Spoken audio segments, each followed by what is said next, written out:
Well, hello there, fellow gardener.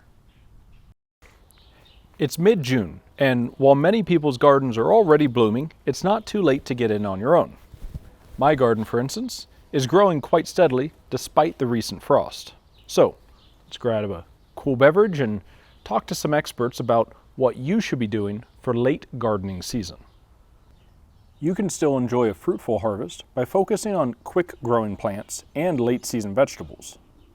Well, if you're planning a late garden right now with vegetables, you probably want to find vegetables that are already started.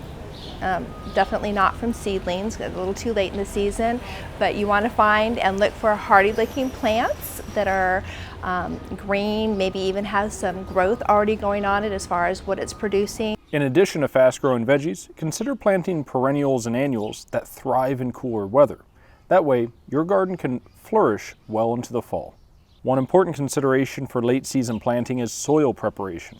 Ensuring your soil is rich in nutrients can make a significant difference in how well your plants grow.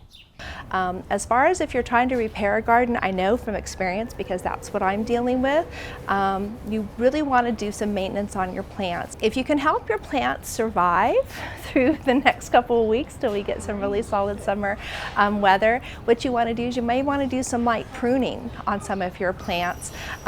You also may want to add a little bit more fertilizer. If you're doing baskets, or if you're doing planter boxes like I am, you may want to add a liquid fertilizer.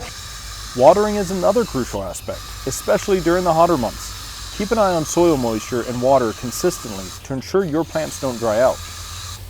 Another thing to consider are raised planters like this that can help to retain the heat as well as keep the plants out of the cold for just a little while longer. As the sun beats down on them, they warm up, and then my big tree provides lots of shade during the day. Lastly, be mindful of the first frost date, which is typically around late September in Great Falls.